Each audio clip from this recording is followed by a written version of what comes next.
Hello दोस्तों, good evening. सब कैसे हैं? I think I and I hope सब ठीक होंगे।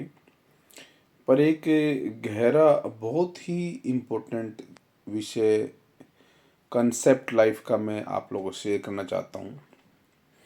और वो ये है कि लाइफ में कभी कभी शुरुआती दौर में हम ऐसा सोच लेते हैं कि ये जीवन में करना मेरे लिए सही नहीं है, या ये मेरे लिए लाइफ के लिए सही ऑप्शन या डिसीजन नहीं है, और ऐसा करके मुझे जीवन में शांति या मन की संतुष्टि नहीं मिल रही है।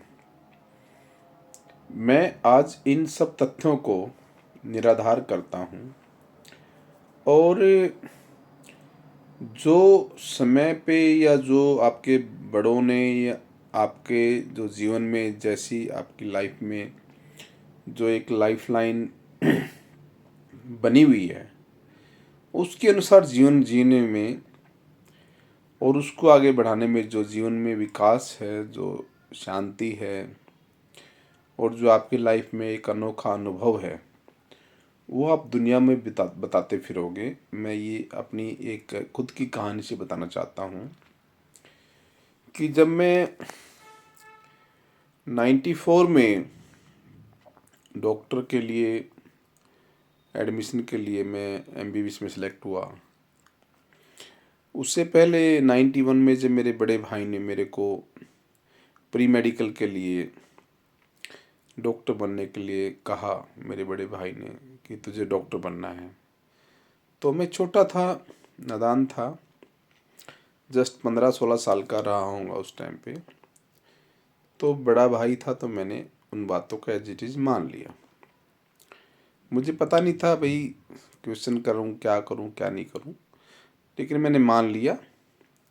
वो अलग बात है, उन्होंने किसी कॉलेज में कहीं और बोला था, मैंने कहीं और जाके अल्टीमेटली दाखिला ले लिया। मैं उनकी इच्छा या उनके मार्गदर्शन के अनुसार मैंने अपनी लाइफ का डिसीजन बना लिया। फिर मैं लाइफ का पूरा हिस्सा, पूरी इंटेलिजेंस या समझदारी, संघर्ष मैंने उस पर लगा दी कि भाई ने बोला है तो अब डॉक्टर बनना है। बड़े भाई ने बोला है। हाँ। तो आज से 30-40 साल पहले बड़ों की बड़ी कदर होती थी। चलिए, वो अलग बात है। मैंने वो सपना पूरा किया, बड़ा संघर्ष किया, बड़ी चुनौतियाँ आई। फिर जीवन में जैसे तैसे करके संघर्षों के साथ में हम डॉक्टर बन गए। और वो जीवन, वो सपना साकार हुआ, जो मेरे गांव देहात के लोग मुझे उस टाइम पे मुझे डॉक्टर और एक ऐसी उपाधि से जो अलंकृत करते थे, मुझे मेरे साथ जोड़ते थे। जो मैं कभी 11वीं क्लास में तो मैं पढ़ ही रहा था मेडिकल साइंस, लेकिन गांव के लोग फिर भी मुझे ये कहते थे, "हाँ, भाई डॉक्टर साहब, डॉक्टर साहब।" तो मुझे बड़ा बोझ लगता था। मैंने वो सब किया, गांव वालों की उम्मीद के अनुसार, भाइयों की उम्मीद के अनुसार मैंने डॉक्टरी कर ली। 94 में मैं एमबीबीएस में मेरा दाखिला हो गया, डिग्री कर ली, सब हो गया। लेकिन मेरे को संतुष्टि नहीं थी। मेरे को लगता था कि ये मैंने क्या किया, ये पता नहीं मैंने क्या कर लिया। मैं ऐसा ना करके मैं कहीं सिविल सर्विसेज में जाता, या मैं कहीं जुडिशल ऑफिसर बनता, तो पता नहीं कितना बड़ा महान काम कर लेता,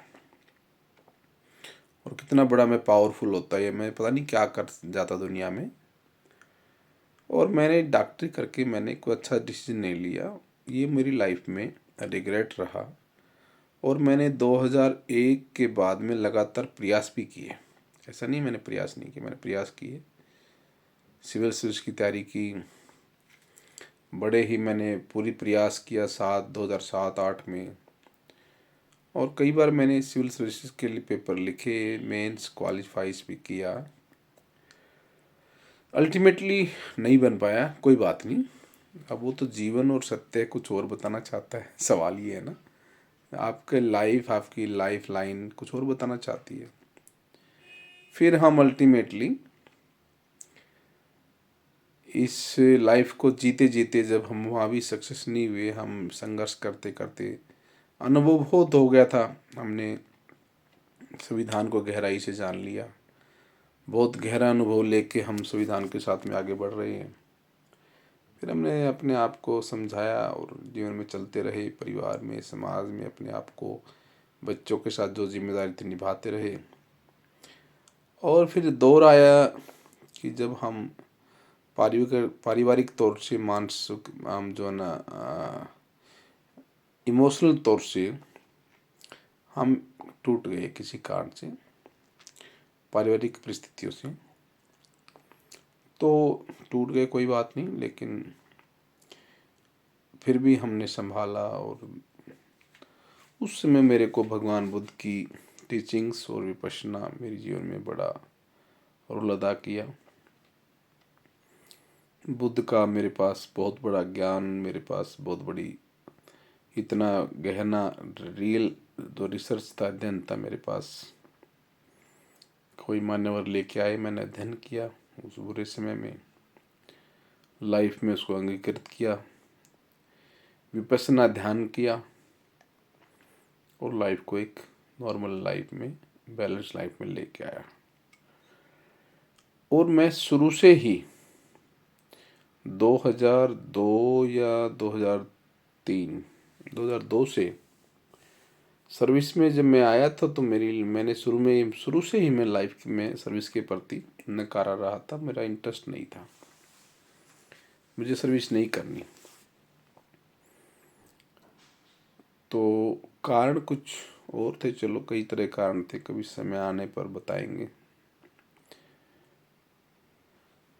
लेकिन अब ऐसे दौर पे आने के बाद में ऐसा लगता है, आज मैं ऐसा महसूस करता हूँ, इतनी चुनौतियाँ और संघर्ष भरे जीवन में, इतने अप्स एंड डाउन्स, और जीवन में इतनी ऐसी ऐसी परिस्थितियाँ आई, अगर मैं डॉक्टर नहीं बना होता, मैं कोई आम नागरिक या कोई पीएचडी स्कॉलर या कोई दूसरे फिलॉसफी या किसी और अन्य विभाग का कोई बड़े से बड़ा भी विद्वान होता, तो मैं वो चीज़ नहीं समझ पाता जो मैंने एक डॉक्टर होने के बाद में समझा और मैं जानता हूँ। और मेरे संघर्ष के दौर में और मेरी कठिनाई के समय में जो मैंने अपने जीवन में खुद से अपने आप पे लागू किया, जिनको मैंने लागू करने के बाद, उनको समझ के अपनी लाइफ में अप्लाई करने के बाद में उस बुरे समय से, बहुत खतरनाक दौर से, ऐसे हालातों से बाहर आया जो एक बगैर डॉक्टर हुए जो आ नहीं सकता। ऐसे हालात से मैं बाहर आया। तो मैं अब ये कहना चाहता हूँ, मेरी बात का सारांश ये है कि जीवन में जो मिला है, जो आपको प्रकृति ने, आपके बड़े बुजुर्गों ने दिया है, और जो आपने अपनी सूझबूझ से किया है, उससे बड़ा कुछ नहीं है। ये समय, हालात, प्रकृति, आपके कर्माज ही हैं जो आपको हर समय आपको डिसाइड करेंगे, तय करेंगे किस समय क्या करना है और आप क्या कर सकते हो।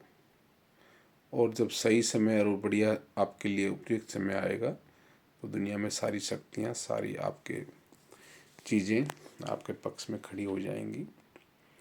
तो मेरा जो नटशल में जो आप लोगों को संदेश था, वो ये था, जीवन में जो हो रहा है, जैसा हो रहा है, जो भी हो रहा है, कभी न कभी लाइफ के किसी न किसी मोड़ पे, किसी न किसी दौर पे ऐसा लगेगा, ठीक है, यही सही है और यही सत्य है। वो सिर्फ अनुभव पे आपने नहीं लिया है तो अलग बात है, और मैं अनुभव से बोल रहा हूँ, मेरी लाइफ में उसके अनुभव हैं, मेरे प्रैक्टिकल एक्सपीरियंस के साथ साथ में उसके फ़ायदे हैं, रिजल्ट्स हैं, इसलिए बोल रहा हूँ। अगर आज मैं डॉक्टर नहीं होता तो शायद मैं कितनी बड़ी बीमारियों से, कितनी समस्याओं से घिरा होता, मेडिकल समस्याओं से घिरा होता, जो आज मैं नहीं हूँ। तो ये बहुत बड़ी बात है कि मैं आज मेडिकली जो है बहुत सारी समस्याओं से घिरा हुआ नहीं हूँ, because of own the one fact that I am doctor, जो मैं आज से 20 साल पहले कर्ज करता था कि मैं वाई आई एम डॉक्टर। तो लाइफ में रिग्रेट ना करो, कर्ज ना करो अपने आप को, जो जीवन में आ रहा है, जो बेस्ट कर सकते हो, जो सही आपके प्रयास और अनुभव से हो रहा है, वो करते जाओ और आगे बढ़ते जाओ। शांत रहो, सुख में रहो, अपने आप को संतुष्ट करो, अपने मन को शांत करो, अच्छा करते रहो। बस बड़े छोटों का सम्मान करो, जीवन में अच्छे करने के भाव से दुनिया में आगे बढ़ो। और जितना भी आपकी योग्यताएं बनती हैं इस दुनिया में, पूरे ब्रह्मांड के मानवता के लिए, जीव जंतु के लिए मैत्री करुणा फैलाते रहो। शील समाधि से अपने और प्रज्ञा से अपने आप को विद्वान करते रहो। आपका जीवन मस्त हो जाएगा, मंगल हो जाएगा। आप दुनिया में महान, और कब आप इस दुनिया में श्रेष्ठ हो गए पता नहीं लगेगा। बड़े अनुभव से बोल रहा हूँ, और बहुत ही शालीनता से और ईमानदारी से और जिम्मेदारी से बोल रहा हूँ कि जो अनुभव मेरे लाइफ में मैंने लिए हैं वो बहुत ही दुनिया के लिए प्रेरणादायक। तो जो मिलता है, जैसे मिलता है, अगर वो आपके हाथ में निर्बस में नहीं बदलना, स्वीकार करो, आगे बढ़ो, आपकी ज़िंदगी बदल जाएगी। और आप दुनिया को भी यही संदेश देता फिरोगे। लेकिन सब सही है, सब सत्य है, सब ठीक है। बस आप सब खुश रहें, सब मंगल, सब स्वस्थ रहें, सबके जीवन में, सबके परिवार में सुख शांति रहे। इन्हीं सब मंगल कामनाओं के साथ में आप सबका नमो बुद्धाय, शुभ रात्रि। सबका मंगल हो, सबका मंगल हो, सबका मंगल